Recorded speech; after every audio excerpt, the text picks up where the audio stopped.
I do think particularly with the Netscape IPO, it changed the money landscape.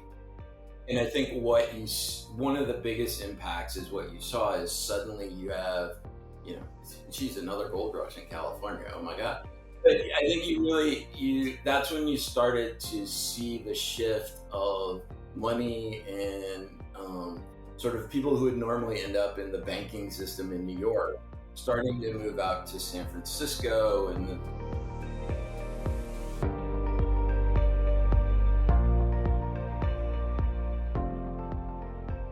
I'm Larry Cornett, and this is Invincible Career. All right. Well, welcome to the show, Tag. It's been a long time coming. We've been talking about doing this for a while. Yeah. I mean, I think we've probably been talking about actually doing this for at least well over a year. Oh, easily. Yeah. So Tag and I, you're going to hear about his, I'm going to call it an illustrious career. He has an amazing career, his background. We date way back. So we first met at Apple. I think we both started around the same time. I was looking. Yeah, roughly. Not you, 95. Yeah, I started in 94 full time. Okay. So you were before me. And then I had been there a couple of summers before as an intern. Okay. Yeah, I started as an intern in the summer of 95. So, and then kind of stayed on. They're like, you want to stick around? I was like, okay. Yeah. The good old days. Yeah. So Tag I was a designer, and I'd been working on international system components and control panels and got working on a Finder too. And I discovered through a mutual friend, Lynn Shade. Lynn, shout out to you if you're listening. That Tag was the guy to go talk to on the engineering side who would give you the honest answers and in a way that you could understand it, not kind of the tech speak that was like, what the hell is he saying? So I always could get a straight answer from Tag. So I learned to value his input, and we've stayed in touch on and off for ever since then, and talk every once in a while now, quite a bit actually. So Tag, I guess for the folks listening, let's go ahead and a little bit more about your background and the path that you've taken, because you've been at some amazing companies. You really have. Yeah, I don't know if it's a path so much as kind of like an accidental journey sometimes. Oh, I like that. You talk about Apple. I literally Apple reached out to me as an intern because I had worked one summer in Japan, which was, I wanted to go work overseas. And they're like, oh, well, you've worked in Japan. Come work on this international stuff for us. And I had, outside of some foreign language experience, had never had any. And then, towards the tail end of my career, I sort of accidentally fell into the medical space, and now I've been medical stuff. So for the middle parts, you and I have actually overlapped I don't think we actually overlapped at Yahoo. I think you left before I think so. I left in 2010. Yeah. So you were before Marissa came on board. Yes, I was. Yeah. And I was hired to the Marissa pipeline eventually. Okay. Yeah. So you were there after me.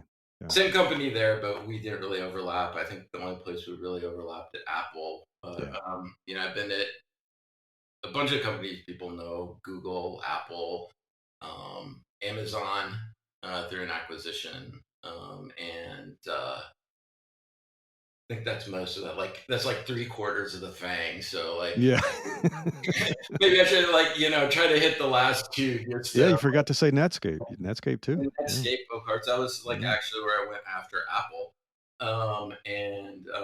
which is surprising. I think a lot of people who are listening this year maybe not quite as You're like, and I actually know, despite I think realistically how much impact Netscape has had on the Valley and the Valley culture. And then a lot of I probably did 10 years in little startups. Mm-hmm. A couple of which went IPO, others that tanked in the B or C round, and kind of all over the domain space. It's been an interesting trip. Yeah, seriously. I also did I did a small stint as an evangelist, developer advocate for a while to sort of get out of the building side of coding, and it appeals to certain things I really like that aren't coding, like education. Right. Yeah.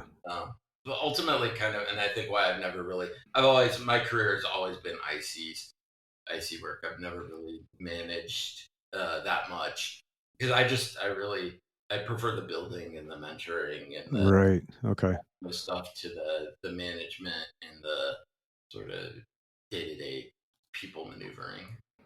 What is the work that you've enjoyed the most? Because I know you do some architecture work and you do organizational stuff and you advise people even. I know Yeah. you advise some people too. Um, on a more like sustained level is, mentoring. I don't know how I like actually got good at this, but I think I'm actually really good at mentoring junior engineers as a Okay. not as a manager, but as a either you are off track, you are Mhm. dipped, let's fix that, or Right. like Yeah. how can I help you figure out like what route do you want to take and how do you make that jump from L3 to L4 or L4. Mhm. Mhm. Um, I would say that's what I've enjoyed, the most as kind of as something that's been recurring over my career. In Okay. terms of like the project, the thing I built that I'm the most proud of, and I don't think anything will ever replace this, is the wastewater dashboard. Oh yeah. Yeah. Um, the wastewater dashboard, for people who don't know me or who haven't encountered this, was basically a really simple dashboard that was taking data that was tracking COVID. And this started, in the middle of the lockdowns and the pandemic. Mhm. You can actually track the community spread of um, disease through basically sampling wastewater out of Yeah. sewage plants, and then doing analysis for various viral DNA components. And basically, while I was at Google Health, I kind of got hooked up with this team at Stanford in the research lab that was sort of doing this. They're being funded by the Brin Family Foundation, which is sort of how they kind of got Right. into Verily. Verily was actually providing the sort of the wet works, if you will. I got to deal with the poop in nice sanitized CSV format. It's nice. Yeah, it's Much a better. much cleaner way. But I mean, we at the height of the dashboard. I mean, I think the things that still resonate to me was this really focus on sort of citizen data journalism that really Yeah. Yeah. exploded in the middle of COVID. There are like so many of these, amateur dashboards grabbing data, Mhm. showing like models and things like R naught, which is sort of this thing from the math of epidemiology, sort of fell into sort of semi-common parlance. But Mm. at the height, we were taking samples from pretty much all around the Bay Area. We were feeding the community prevalence data into all of the Bay Area health departments as well as the Yeah. state. We even got the White House was very, very interested, and the science team actually had a meeting with some folks from the White House and White House Health. That's cool. This is actually ballooned into this is now um, through various family foundations now sampling globally, and they're actually able to bring in a team Whoa. or sorry, not globally, across the U.S. And they're Okay. actually Okay. able to bring in a team of dedicated developers to actually support this versus volunteer work. But this ran for like 4 years, and like Yeah. Yeah. we were pushing new science. I think we had this amazing, just sort of, this sort of once in a lifetime moment, and we had this really fantastic collaboration that I still haven't figured out, like how we capture the magic Mhm. Lightning in a bottle. Yeah. it and like put it in a bottle and somehow like sprinkle this over, like budding Stanford students to get them more engaged with the giving back part, not just Right. Yeah. landing, building your startup part of life. Yeah. So that kind of touches on a core theme that we want to discuss of it. Things were different. When I first came out to the Valley, it was 93. I was at IBM and the energy was so different. It and there was. was this collaboration, and we would go to other people's campuses for talks, and they didn't act weird. We weren't signing NDAs. We were just going in and listening and talking, and Mhm. everybody was excited. There was this energy of we're going to change the world. We're going to do all these cool things to change work. Things are going to get so much better. And then something happened. And it just felt like at some point everything just went wrong. And if you talk to pre and post people, you'll hear this nostalgic kind of sadness of when did it go wrong? So when did it go wrong, Tag? Like Netscape what happened? with the Netscape IPO. Netscape ruined everything. No, I mean, I really have really fond memories of my time at Netscape in a lot of ways. Hmm. The people who have probably been the most impactful to my career and the people who I've really stayed in touch with is as really not just work friends, but friends.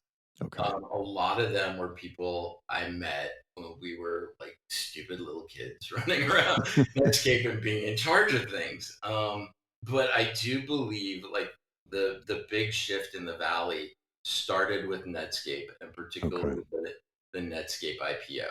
If Mm. Dante was rewriting, the Inferno, the zeroth level of hell would be reserved for ex Netscape engineers. Yeah. So let's dive into that. Like what shifted? I mean, I've so I worked at product, and I've heard, the devil horns being put on product. And I've heard people say it all went south when the MBA showed up, and a lot of different kind of people touching on this of it became more about the money and less about the mission, and more about making money and extracting value from customers instead of creating something for the sake of creating good in the world. And the Mhm. craft, I used to hear about this from my engineering friends all the time. They wanted to solve tough problems and build really cool stuff. And now it's like continuous release. Just get something out the door. Get it out the door. And they don't who cares, right? So like what were the symptoms of this quote disease? I mean, I hate to blame just one class of people, but Yeah, yeah. I do think particularly with the Netscape IPO, it changed the money landscape. Hmm. And I think one of the biggest impacts is what you saw is suddenly you have, geez, another gold rush in California. Oh my God. Yeah, there was. But Yeah, I think yeah. that's when you started to see the shift of money and sort of people who would normally end up in the banking system in New York Right. Yeah. starting to move out to San Francisco. And actually, even at the time, it wasn't San Francisco. It was Silicon Valley down Yeah, in yeah, Mountain South View, Bay, yeah. Santa Clara, um, coming in, and it changed the dynamic. And I Mhm, think it mhm. changed the culture too, not just. Oh, sure. I mean, if you look back to like when you and I started at Apple, I'm thinking about just one like the salaries we were being paid at the time. Yeah. I mean, they were. I don't want to be like, they were good salaries Yeah, relative good to enough, yeah, what other yeah. people were making. But it wasn't like what you see today where people are, throwing No. new grads like, 200K comp plus, Yeah. options worth $1 million over the next. It was definitely Yeah, yeah. better than what you would see in other professions. Sure, But yeah, it yeah. was the gap was much smaller at the time. I mean, I didn't even sadly, I didn't even have options or anything in Apple. Like options weren't Mm, even a standard part of the developer packet or the developer mhm. time. It was really more reserved for higher level folks, Right. certainly not a new grad. But like we had like ESP programs like that, but I do think with the Netscape IPO, it shifted the money from New York into Silicon Valley, and that Yeah. really started to change things. And I think back then, also there was this really both culturally and sort of with at the business level, there was a sense of techno optimism and kind Mhm. of Yeah, yeah. positive futurism.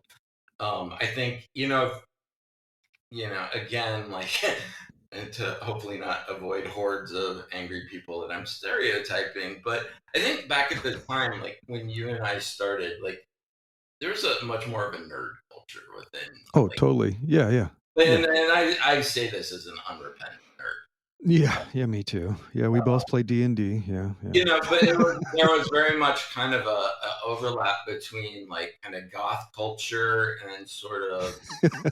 At Apple, you would see, like sysadmins, you'd see folks walking around the office in like full on goth. Oh, yeah, and a samurai outfit. I saw a guy in a samurai outfit. It was like, Yeah. "What?" I don't think you would really see that in offices today. I certainly don't see that Yeah. anymore. That sort of strong identification with like sort of like goth subculture. Even if you like you look at like some of the folks like Jamie Zawinski coming out of Netscape, who ultimately, bought the DNA Lounge in San Francisco and has been running it since I think it was 1999, Oh, wow. 2000. Okay. Originally when his kind of vibe for the lounge was sort of pulling out of the like cyberpunk genre, Right, yeah, yeah. the overlap, and I think you had a lot of people who were, for better or worse, outsiders. Weren't the popular kids, Oh, weren't yeah. the Yeah. um and in fact I was just joking about, I used to work for a guy who drank like a case of Diet Coke a day. Like there like developers were a little bit kind of nonconformist. Some of us were a little Yeah, yeah, weird. But there was definitely kind of this outsider sort of nerd culture that as the money yeah. moved in from Silicon Valley, it very much, I think it really did change like who went into software. I Mhm. think when I went and got my degree, it wasn't like, oh my God, you're going into computer science. Yeah. But it certainly, I don't think at the time had the same cachet as like, oh, my son's a doctor, or my son's a lawyer. No, no, no, that's And true. I think that, because of the money, that has really changed over the years. Yeah. But I think it's predominantly the money really kind of changed everything in Silicon Valley. And I don't want to say it's all bad. I mean, I think some of it is good. Some of it, Yeah. um, I think it's like you've gotten very much into exercise in the later stages of your career, because Mhm. Yeah. I think like both of us, we went through like the developer lifestyle back in the day. Not the most. True. It was literally like, it was not the most healthy. People drank like a lot of Diet Coke, ate snacks, Yeah, pizza. Yeah, worked yeah. weird hours, had lights off, had the tent set up to. Oh, yeah, yeah. It was sort of cool, but also like what we've learned about human physiology down the road. And kind of not. I fell into this as well. Like it's just not kind of the best thing for your body, and and I think some of that, has changed as a different set of people have moved into new Sure. Valley. Yeah, yeah. I do think, and you and I talk about this a lot. I actually do think diversity has changed generally for the better from when we started till now. Oh, sure. Yeah, yeah. I think when you look at where things were, Silicon Valley was very, very, very white. Yeah, a bunch of white men. Yeah. And even Yeah. there were, like my team at Apple was like a very, we had a lot of, due to the nature of our work, working on The international international. Yeah. languages, we had a lot of folks who were not native born, and so I think we were kind of an anomaly within Apple. But Yeah. even like the Asian population was not what it was. It was very, very Mhm. lots of white men. I think we've gotten better. I'm not going to say that to solve the problem. I think we've gotten better about racial diversity. Um, Compared to then, yeah, yeah, totally. Yeah. I don't know about like misogyny and anti-Semitism in the like Yeah, in some ways. yeah. I feel like it's better, but I also feel like there's a lot of really long-standing problems around comp. Yes. Still Yeah. around is still absolutely a problem in the valley, Yeah. it not being taken seriously. I do think, in terms of bringing in Latino and Black developers, we certainly are better there. You talk a lot about ageism. I gripe a lot about ageism. I think Yeah. really, um, we like scarily backslid I on. think that's gotten worse. Yeah. Like, I Yeah. mean, maybe, I'm sure, naive, fresh out of school, like, at Apple, but like, I worked with people who are our age, and Well, now yeah. you even Yeah. see folks like Maureen talk about, like, I'm getting ageism at 39. That Yes, doesn't even exactly. fall into where, Exactly. age Yeah. becomes a protected class at 40. And I see on LinkedIn, you see these companies that are literally like, it's all, people under 30. There's like, Yes. where's the diversity Yeah. there around That it? I think has gotten way worse. Yeah, at IBM and Apple, I worked with a lot of guys with gray hair, gray beards, Unix Mhm. guys, scientists. They were older. They were all way, way, way older. Um, and that seemed normal. No one Yeah, treated them poorly. They were like, "Oh, they know a lot." They were like, "That guy knows everything. He's been here 20 years." There was a lot of longevity, I would say, in companies too. A lot of people at IBM, I think my manager retired there. I think he worked there 35 years. Apple, people worked 20 years. I know some people who are yeah. still there. It's like, and I left way Yeah, no, back, you I know know? people who were there when I started who were, thinking about retirement. Isn't that crazy? Yeah. Yeah, I know. I mean, So that's actually, I mean, it's a little side. That's always been an inflection point in my career. I've wondered what. So oh, I, geez, I yeah. think you left after I left, but I left. Yeah. The Steve had returned. Yeah. The Yeah, he was changes there. hadn't Mhm. really completely percolated Right, right. through Apple at the time, and the takeover of Apple by Next had not really Mm. started to kick in yet before I left. I actually somehow managed to time my last day to be the same day as a big round of layoffs. Yeah, Um, I remember those a layoffs. really like really big, and I mean it's so Yeah. you. I mean Apple is this powerhouse within the industry now, and Yes. at the time there was talk maybe they could get Sun to buy the company so that Sun would I have. know. I'm like, does Yeah, yeah. anyone know who Sun Microsystems is anymore? Um, No, like, that's true. That's true. No, I I, think people don't realize it was not I mean, everybody hears, "Oh, Apple." That was not how people responded when I worked at Apple. They're like, "Oh, you guys are dying. You guys oh, who uses Apple? A few yeah, students?" You know? And it was. We were struggling. it Lot was. when I I mean, was there, a lot of layoffs. Oh, the yeah. the the but even back then, the vibe of Apple was very like, it kind of came out of like Woz's personality. I think it was Mhm. very kind of like be different, think. Well, I mean, this time actually predated the think different campaigns. Yeah. Yeah. It was kind of that mindset. I mean, like Elizabeth Birch, who went on to head the HRC, was head corporate counsel. Like it really, I mean, people like literally back. If you think like when like we were at Apple and Netscape, you could fire people for being gay at the time, and like Oh, wow.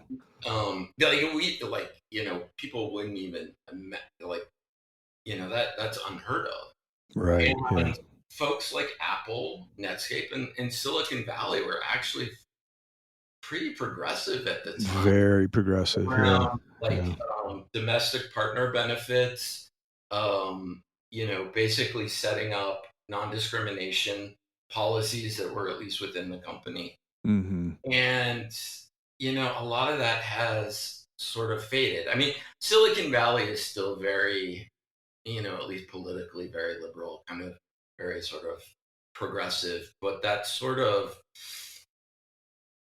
do the right thing for your employees versus do what's maybe right for sales, Society or yeah. and it has really, I think, shifted a lot. And I don't think I don't think you kind of see Silicon Valley companies willing to take those sort of internal risks anymore. No, and there has been a shift.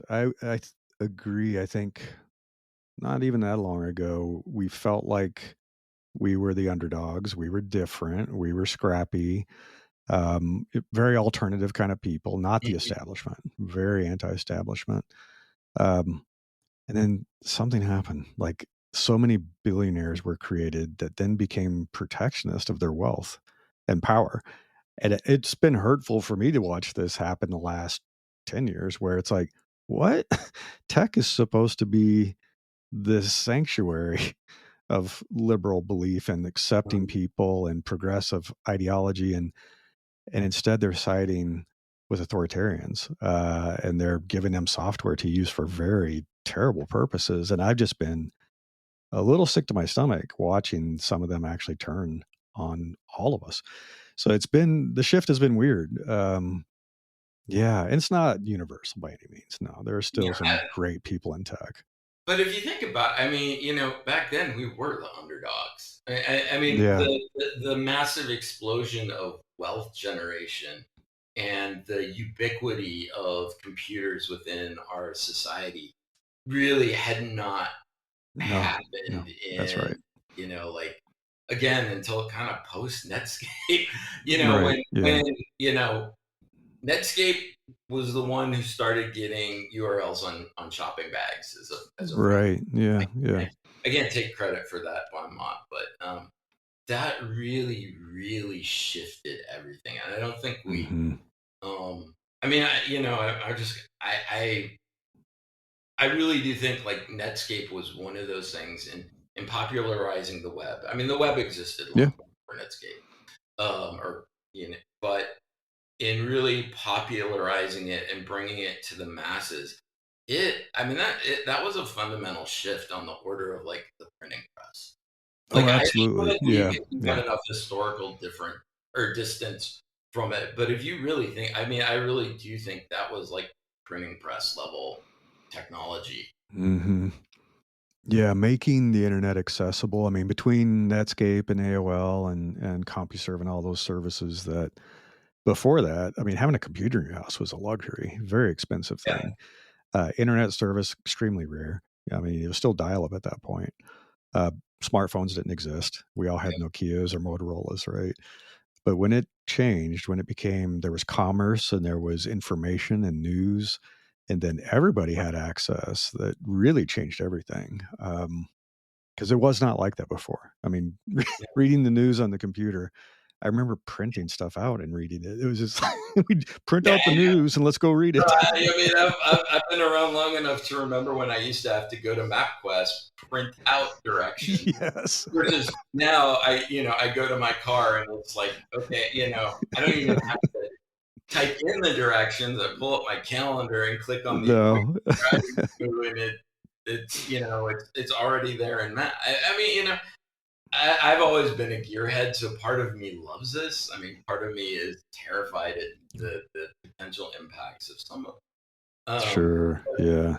I mean, to back then we were the underdogs, but Yeah.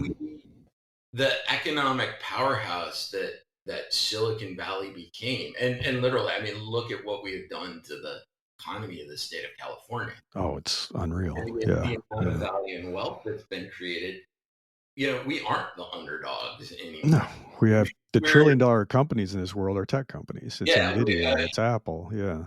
and at the time, like at the time, the IBMs and were kind of the biggest step. IBM, Microsoft to a little bit, and not so much, but we're the big sort of established firms, and we were working at Apple, which was kind of the little bit of the upstart, the kind of Yeah. Yeah, because there was um, Sun Microsystems and yeah. Tandy and Well, SGI. well, yeah, I mean, I actually used to have an SGI box on my desk. We all wanted one, I love yeah. it. So that, like the other one, I really miss. One of the first Macintoshes I ever owned was an SE30. I love Oh, that. yeah, yeah, I yeah. really, I have a Mac Plus here somewhere, I yeah. wished I Or really wish Classic, I should say, I, Classic. yeah. Yeah. Um, 2x40, two megs of RAM and 40 meg hard It drive. was, I mean, back then, literally, like when we were there, Apple, we released hardware once a year, and like that was Yes. the big. And we were there for the transition from the Motorola Right. chips Yeah. to the power risk architecture. And Yeah. so Yeah. that, I remember having a couple of the like pre-production models in my office, and Right. Yeah.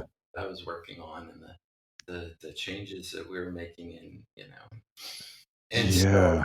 like, it pains me to this day that, like, of all the work I did at Apple, none of it was anywhere near as impactful as um, putting colored plastic on the iMac. Like, that was such, like, a huge smart business decision. Those Like, were so cool. yeah, That's what my in-laws got. That was their we like, let's yeah, get your but pretty get an that was iMac. the start, and then eventually you ultimately end up with the Johnny Ives, Right. Yeah. Yeah.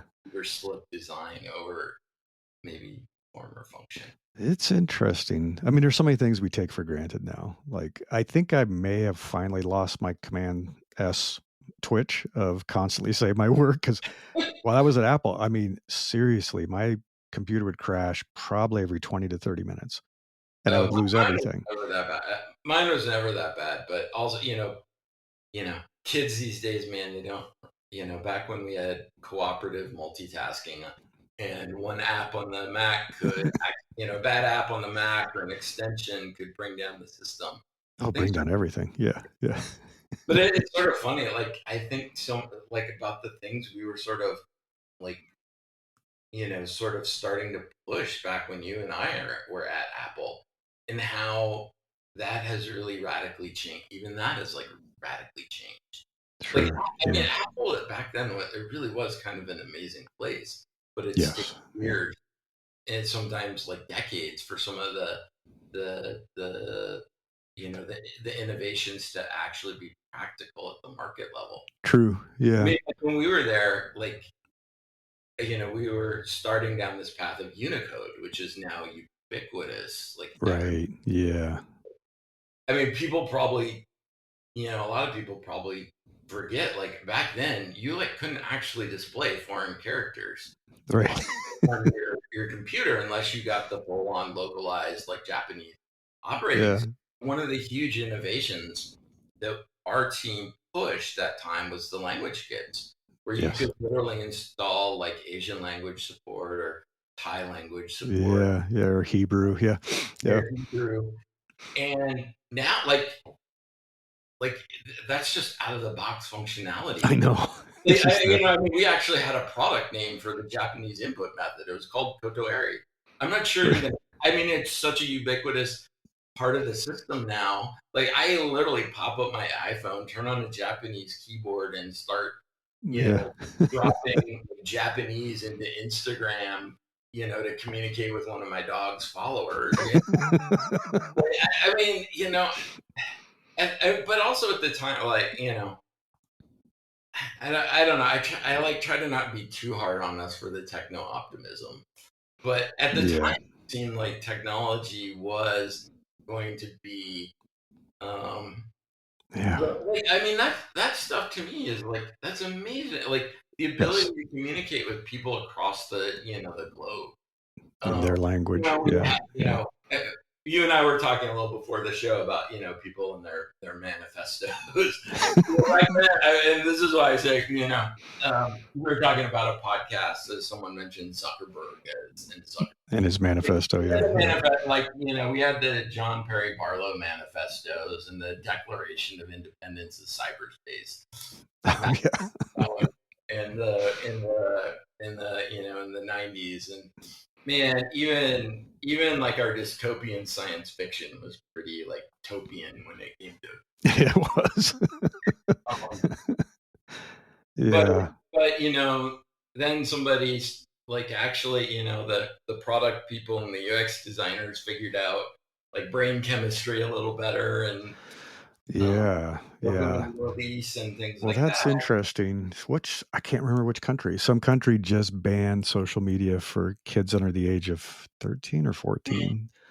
Um, because I think we definitely learned how to create some great things and things that I think connected people globally. I'll be super thankful for this. Like I have friends all over the world that it would be hard to stay in touch with them as easily as it is now. And Yeah. I work remotely, which would have been hard without all the tools that we have now and ubiquitous internet everywhere.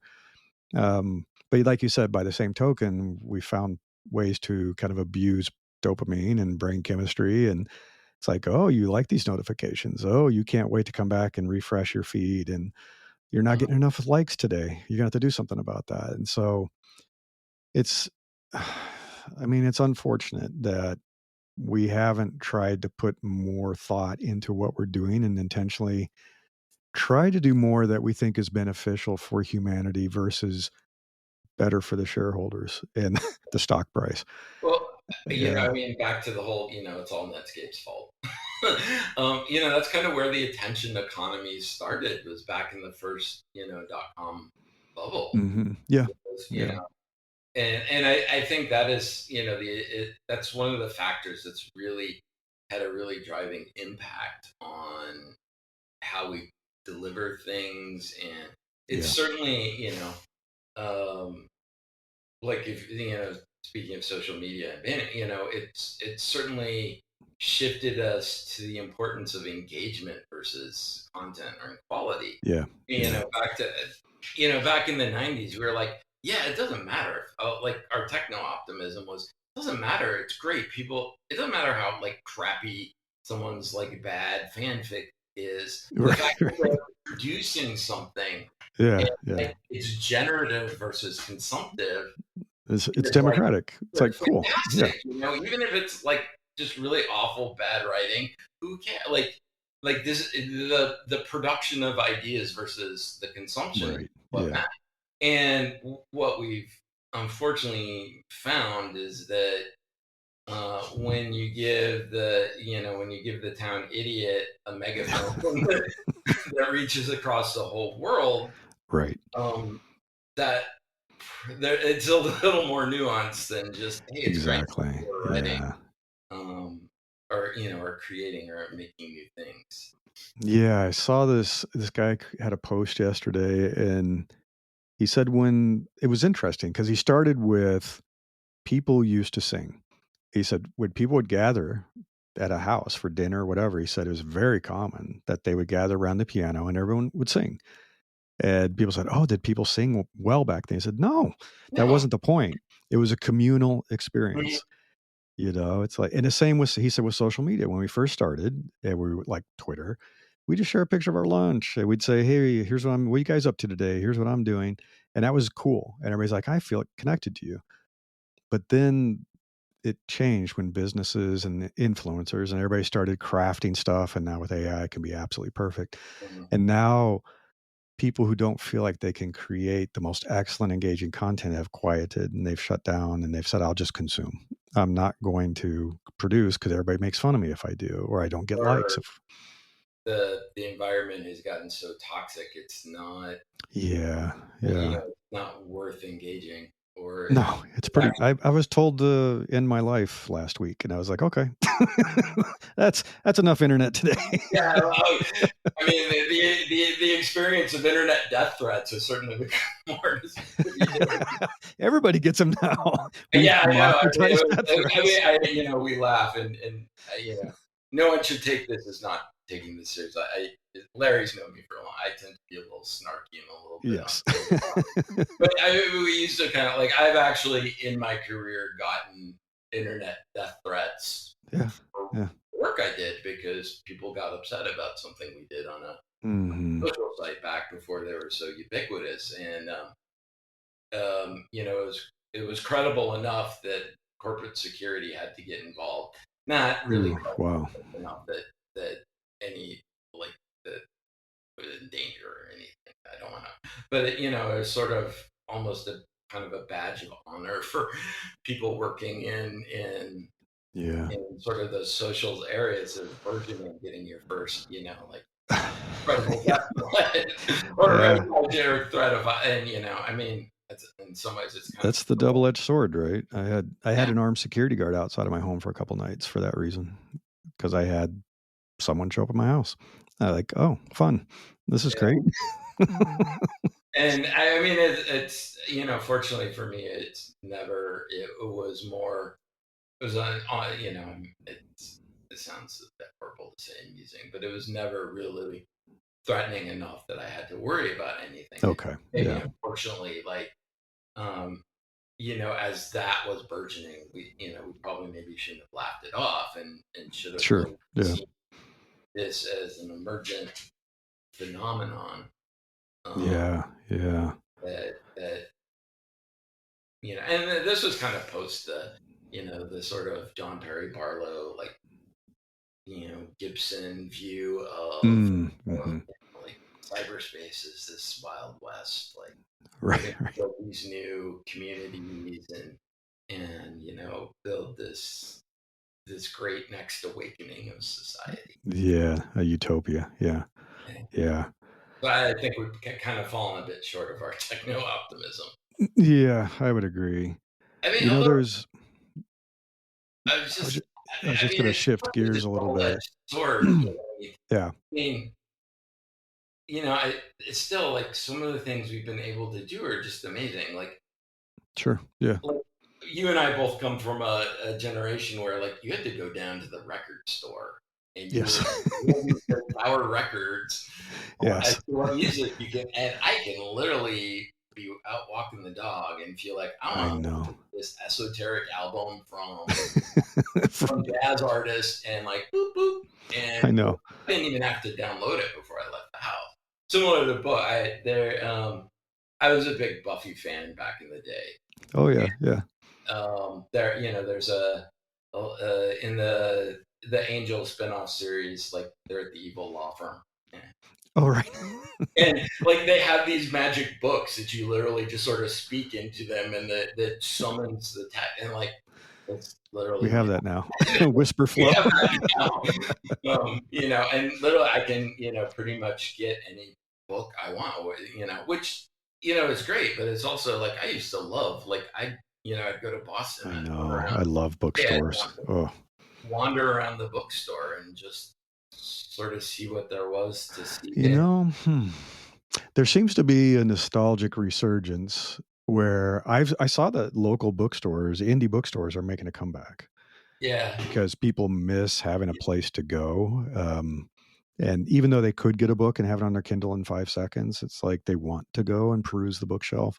People want to experience a blockbuster, you know? Yeah, Yeah. go pick your movie, and there was a concept of effort and scarcity. Gosh, I wish I could remember who. Yeah. Oh, it was, Guillermo del Toro who was talking about the value of art compared to AI art. And he said, it is in what are you willing to sacrifice to experience it, to be in its presence. And that sounds lofty considering a bookstore blockbuster, but there is a human experience of sacrifice to enjoy something that makes it Mhm. all the sweeter. Or waiting. We used to have to wait for a week for the next season or next episode to Yeah. come out of a show. Now people binge watch an entire season in one weekend. Yeah. And that's like, oh, that's great. But we also have lost something. And I think this is true with our tools too, where, at Apple, we used to do releases of the OS, big releases once a year, and then a dot release in the mid Yeah. year. And then there was not this crazy pressure every week to like have something ready. And now it's continuous releases. And I wonder, and maybe from your perspective as a technologist, was there value in the tools not being quite so efficient and the velocity not being so crazy to have time to think and Yeah. to work through stuff? Oh, I think one, we just in general underestimate or undervalue just quiet thinking time. Mhm. I mean, if Yeah. you look at like, read autobiographies of like super, successful people, um, like almost all of them talk about blocking off time Mhm. for thinking and Yeah. um, strate- again, I think the quality of the tools thing is a bit of this one is where I'll blame Apple. um, I think a lot of that and some of that comes, particularly in the tools we see, comes from the changing nature of the device. Like, was sort of, I was out walking the dog and thinking about, hey, some of the things we might want to talk about. And one of the Yeah. things that came up was Don Norman, and I was kind of wondering if he was still with us. He is. I'm just kind of like wondering, like, when is he gonna, basically, take a cadre of commandos and storm Apple and kick out all the Johnny Ive Yeah, disciples. right, right. And like it sort of started with the more morose, God, Don Norman must be rolling in his grave, because I was looking at, like the abomination that is OS 26 just across the board. Oh, sure. Yeah. But thinking, like, kind of diving into it, part of it is like, the phone. The the phone's not a computing device anymore. It's also a fashion accessory. And Yes. Yeah. Apple was smart about this. They brought in folks from like Burberry and like Mhm. Yeah. from, And and Nike and yeah, yeah. like, it's sort of odd. I just bought a new jacket and the lining is the same color as the new color of the iPhone. So like clearly, like, the iPhone as a fashion accessory, similar with the watch, Sure. Yeah. is actually feeding into that. But I think, it's bled beyond just um, the uh, the physicality of the device into the now the OS has to be, hey, Right. this is what we're doing for the fall OS. I mean, remember back what, a couple of generations ago, we had touch to unlock, and Mhm. for like phone payment. Right. Fashion, we switched it to, like face scan. Touch Face, to yeah. unlock worked so much better. But like, Mhm. I think part of it is that, that similar with the, like, the new look and feel, the glass or whatever they're calling Oh, it. yeah, class, You yeah. have to Yeah. keep the OS sort of has to play into that sort of fashion world and start, changing Yeah, it. yeah. And the fall, this is what we're doing in OSs for the fall. Right, It right. was, where, back when we were at Apple, it was very much very rigid ideas about usability Oh, and god, we consistency. tested everything. Yeah, yeah. Yeah. And I think that's just, I think A, I think it's unfortunate, and also B, I'm just cranky because I don't like OS 26. So I'm really super like, and it's also, I think, the complexity of the ecosystem. Sure. Yeah. I try not to update my phone a lot. Like, I try to go two or three models between, but Mhm. it is something literally that I use every freaking day. But I just think of, like, the environment, the complexity of the environment my phone has to fit into. It has to deal with my home Wi-Fi. It's got to deal with my Apple Watch. Right. It's got to Yeah. deal with, my MacBook, my Apple TV. Um, you know, Right. Yeah. Gee, did I used to work for Apple? Tell me about it, yeah. Oh yeah. Okay, all of it. Yeah, But yeah. the complexity of the, it's something that back, when you and I were working at Apple, like, literally, like, when I made changes to the OS, I was expected that my changes would work back to the first original Mac. Oh, yeah, that's why we had multiple And, machines in our office yeah, and I actually think, there's maybe a happy middle ground, because it's like, at the time, hopefully I'm not talking about things I shouldn't, but, like, there was, before the next takeover of Apple, there was an internal project to build a new kernel. In fact, one of the things I worked on was the version of the operating system that was supposed to be what Mac OS X was. Right. Yeah. Yeah. And, one of the big struggles was the expectation that the kernel would run on these I ridiculous know. small machines. Yeah. Whereas, like, when Steve and the next people came in, they kind of just said, "No, we're not going to do that." And, nice. It's nice to be Steve. It's a Yeah. lot. Steve was good with those decisions. Yeah. But it's sort of rambly and hopefully interesting story about like I do think like our environments have changed, Yeah.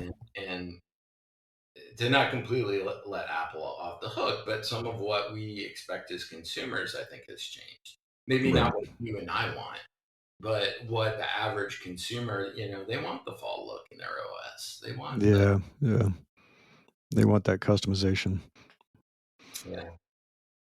I remember Oh, how Steve felt about that. oh, Steve's like, "Yeah, you can have one. You can have a theme, my theme, and that's it." yeah. So while I was thinking about stuff, I grabbed Oh. probably inverse. I grabbed some old swag. You know, so Oh, this is no. what the Apple Watch was back when we were at Apple. But so funny, I show people this was a joke, but like really, like so much of what Apple has released in the last 10 years originally started back when we were at Apple. I sort of dug that out of my. You can see from like kind of the corrosion on the box. Yeah. I don't even I don't know remember where it where is. if I got that at like Play Store I or still what. have my door nameplate somewhere. It's Oh around yeah, here. I definitely have door name. People don't do door nameplates anymore, but I have them back to What's a probably. door? Well, I used to have like my Cube nameplates. I mean, Apple was the only Apple, and then another startup I worked at, in around 2050, were the only two places I had an office. Yep. Man, I like spoiled little like I had an office when I was an intern, like Yeah, spoiled me little too. Yeah, yeah. kid in his office, like That was my last office. That was my Yeah, I last know that office. the one other office I've had in my career, which was fine. It was I could sit in my chair and touch both walls. Mhm. Was still better than a cube. Um, but Yeah. I like that's the only time I've ever had an office. And Yeah, yeah. Apple I think predominantly. we've lost. I mean, Cal Newport talks about this all the time. And he mentions a lot of the folks that I think you were referring to that do a lot of deep work and go for walks and think and really block off time without interruption. And I think I've talked about this in my podcast before, but we can get so hyper fragmented with devices screaming for our attention. And I can't even tell you how many apps I have open right now, but the only way to like really do deep cognitive work is to get away from it and Yeah, to just sit and think for a while. And we still need to do that. And so we've lost some of that. we And without having an office, we lost it because I used to be able to close my door and everybody knew that was a signal. It's like, oh, your head's down and you're cranking. I won't bother you. oh yeah. And that went away. And So, there's something about the architecture of a door. yeah, Um, I've seen totally. this in my career. I've literally been in situations where it's like I put up a sign where it's like, "Don't bother me. I have to fix this bug and get it shipped by 3 p.m. so we can Yeah, recognize, $1 million in revenue this quarter." right, like, right. unless the building is on fire, even then you probably shouldn't bother me. And still, people walk into my They'll still cubicle. tap your shoulder. You But don't mean me. the door, like even without the sign, it keeps people out. Yeah. But No, it's true. It's true. you say, but how many of us have gone through that? There's some notification going off in the house, and I can't figure out. Can't find I it. can't find it. No, I think context shifting helps. When I need to focus, like really, really, really focus, I leave the house and go somewhere and I'll just sit. I even have paper notebooks that I work with for that reason. It's like I really need to use my brain right now, not a tool. It's so I think there's still value in that. I think we can't count on someone else to give us the best of both worlds. So I think we have to do it for ourselves and be vicious about it, be very mercenary about it. I know that you know what you need, and you know when you need to have alone time, and you know when you need time away from devices and notifications, and force it, take it. just disappear, do what you got to do because we used to be able to do that. Absolutely. Sadly, yeah. Paper is such a like. I'm a total gearhead, but paper is such a like. I mean, I keep a little notebook, sort of like cheap ass, Moleskine knockoff on my Yeah. desk, just to scribble notes. I mean, so many of us are locked into we, jump to app tools because, particularly because of calendar scheduling, we're locked into having Right. to at least have our calendar in the computer, and so we don't have a, like a paper daily planner anymore. Yeah. Yeah. Um, but I think there's so much, particularly when you're talking about like sort of strategic, um, like tactical stuff. It's Hmm. throw to your to-do list or your doc or whatever. Tactical stuff. There's something. Yeah. I don't want to say magic, but there's something about and people have probably studied this. There's some psychological connection to taking pen to paper, just in Yes. terms of Yeah. recall, in terms of like, They've studied it. It's true. Yeah. It's still, you are engaging all your senses. And so the tactile feel, the sound, I mean, it all is very subtle and people dismiss it, but it's powerful. And that's why emotion's so powerful. mhm, One of my boys learns really well when he's in motion. And so we would study stuff while we were going for a walk and he would remember it way better, way better. So I think we shouldn't throw away the old stuff that actually works just because the new stuff feels so wonderful. I mean, I use AI tools like crazy. I mean, just discovered Granola AI, love it, been using it, very impressed with it. But I don't want it to replace everything I do. Um, and everybody was always like, "Well, you don't need paper because you could use this tool." And I said, "Let me try." I have a tablet, high end tablet, pen, everything, and I'll start sketching an idea, and it's like latency, no, gone, delete the app. yeah, I cannot handle latency. If it can't keep up with my thoughts in my hand, I immediately delete the app. I'm like, nope, paper is still better for this. I just can't. I don't want any lag. I want to be able to very quickly sketch something and have it just flow from my brain. yeah. No I tool mean, does that yet. my little notebook. I mean, it's not organized. There's like notes across, like to dos across 10 pages. There's sticky notes plopped in. But still, in a lot of ways, it's so much more effective than like a online to do list. But I mean, Totally. Yeah. that's the other thing that just scares me. But there's some really cool tech out there that just really scares the shit out of me when it comes to what this is going to do to people. Like I actually I went and like, speaking of Apple fanboy, went out and tried Apple Vision Pro. It's Oh yeah. Yeah. fantastic. It's an amazing experience, but I'm Yeah. also like, holy, like mix this with social media. This is like Very addiction addictive. central. And just for Yeah. that reason alone, like because I tend to be really bad about doom scrolling myself. Like Yeah. Me too. I won't Yeah. get like no. Yeah. Me too. Me too. Well, this has been a fun walk down Yeah, memory lane. We've been meaning to do it for a while, I and know. I'm glad we finally we finally did. the thing I want people to take away is like we weren't trying to be all doom and gloom, but I think just trying to give a peek into there was a time of optimism. There was a time when we felt like technology was going to be a great solution, and I still think it can be. Obviously, I've been a Oh, geek I tech do too. since I was a little kid. I mean, I was a popular science, popular mechanics, science fair tinkerer kid, always. So I believe in it, and I think it's up to all of us that are involved to say, "Am I doing the right thing with this? Am I contributing to something that's for the greater good? That's going to make a positive change in lives?" Or have I slipped to the dark side and I'm actually doing something that probably isn't so good? And not everybody has the ability to say no to opportunities, but if you do, one of the most powerful ways to vote is who you choose to work for. Yeah, And doing that can shift the balance, I think, back to technology being a good thing. And I think it can be a good thing. I really do. yeah. I mean, there is so much positive that technology and even like software has brought. Yeah, absolutely.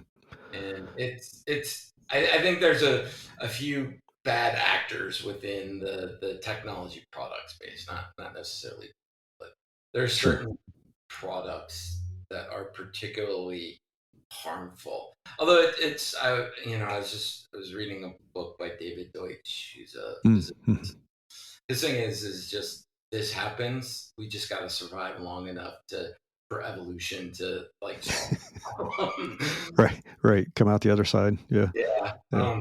And so maybe part of it is like I'm kind of like lately what I've been ingesting is kind of more on the yay humans optimism side of things. So I'm trying to be a little less pessimistic about Good. I like um, that. and also I mean realistic, we're like this is the worst hiring environment Oh, it is. seen in I think you and I have We're talked. 30 years. Yeah. Yeah. This is the absolutely worst environment I've seen in my entire career, and I've been around long enough to see the booms and busts a couple of times.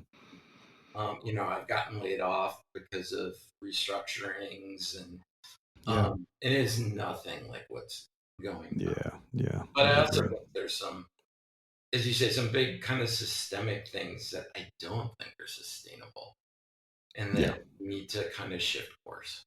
Yeah. I agree. We absolutely do. Well, where can people follow you, learn more about you? The funny thing is I've kind of detached from social media. Like literally, about the only thing I post is dog pictures anymore. Which is Maybe, cool. yeah, or also like, hey, look at the wonderful, amazing life my dog lives, and launching into just feeding into the whole FOMO machine. Yeah. I mean, I still have tag as my Twitter handle on X, but I literally have really stepped back from Yeah. social media since my evangelism job. Like I Sure. really Yeah. engaged with social media predominantly because of the evangelism job, needing to reach out and build communities. I don't know. I'm always like, at the others. I'm just always at a loss. I always feel like everything I say is like, duh. Like, always, like I don't like I even if I did like I would probably self censor so much of what I write on um, uh, Social media. anyway, Yeah. I mean Yeah. like that's about the only play like pretty much like most of my like actual personal social media I'm very locked down on if I don't know either Yeah. if But I don't people can find you on LinkedIn, right? Because I'm pretty yeah sure. you can Yeah. find me Okay. on LinkedIn Cool. and X I still mostly just kind of repost things I find interesting there. Yeah. I post a lot about the wastewater dashboard because again, I'm never Yeah. gonna get that opportunity again. And even though I help advise through the transition, it's literally probably the thing I'm most proud of in my career, and I don't think it Yeah. is likely to replace that in the next however Yeah. many years I Yeah. have. Super cool. Yeah. Right? Such a powerful way to track stuff in urban areas, especially. It's like, whoa, Yeah, I just mean, we actually overlooked, right? It's like, wow. we identified again, and this is not exactly peer reviewed, so take this with a grain of so we had actually identified a strain of COVID being present in Palo Alto before there were Mm, clinical reports. And again, this is right. not peer reviewed, so take this with the same claim as or same validity if I was selling you a bunch of supplements. But I really, and particularly, as things shifted to where, oh, I got COVID, like I stay home, I test at home. Like the one time I did come down with COVID, I was really fortunate. It was super mild. I didn't even call Yeah. the doctor. I just like self quarantined and Sure. Yeah. soup and drank Gatorade. I know a lot of people had it far worse than I did. Oh, yeah. But Mine was it wasn't bad. it wasn't even worth doing a telemedicine visit.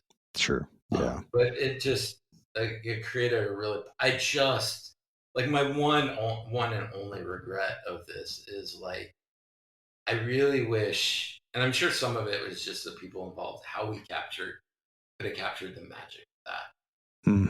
Yeah. Anyway, so short story long. X is about the only place you would find me social media wise. I don't know. You keep bugging me to you think I should post more, which is probably Of true. course I But do. I'm always going to say that because I think you have a lot of great advice and stories. well, yeah, He's being very humble, folks, but find him on LinkedIn because he has seen it all. He's a smart guy. oh, And if you're looking at ways to optimize your engineering organization, hiring processes, tools, to look at scaling up your team and the way we used to do, which is grow your people, he's the guy. And so if you have a startup or a smaller mid-sized company that's scaling and struggling, give Tag a call. He could help you with that. I really Cool. appreciate the kind words. And this has been so Yeah. much fun. Yeah, it has. Thanks for coming on the show. I really Oh, appreciate thank it. you. Thanks for having me. Until next time, I wish you the best of luck in becoming an opportunity magnet for the best things in life.